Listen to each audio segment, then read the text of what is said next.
Prayer of Pope St. John Paul II, Our Lady of Lourdes.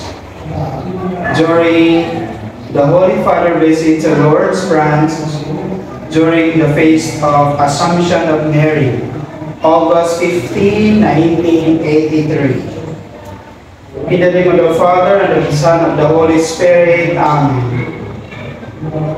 Before you, O Mother of Christ, before your Immaculate Heart, today, I wish to unite myself again with our Redeemer who offered himself for men in order to regenerate them with forgiveness and to nourish them with his life.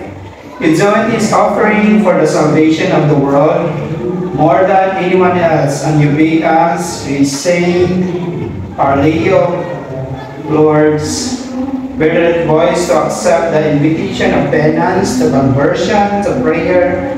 Do not allow us to walk our own path, forgetting your appeal. Mother of men, our peoples, you who know their sufferings and their hopes, who materially feel the consequences of their struggles between good and evil, between light and darkness. Listen to our prayer and come to the aid of your children.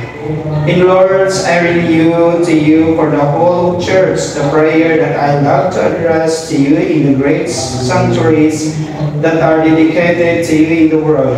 You yourself, Maid, Bernadette, Severius, feel the experience of sweet presence, entrusting her with a message that is the echo of the Word of God, entrusted to the Church.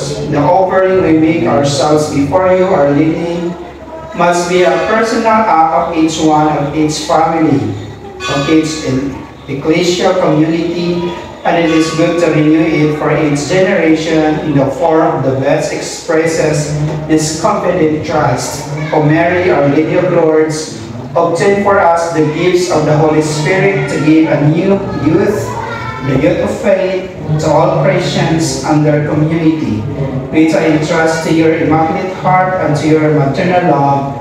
Amen.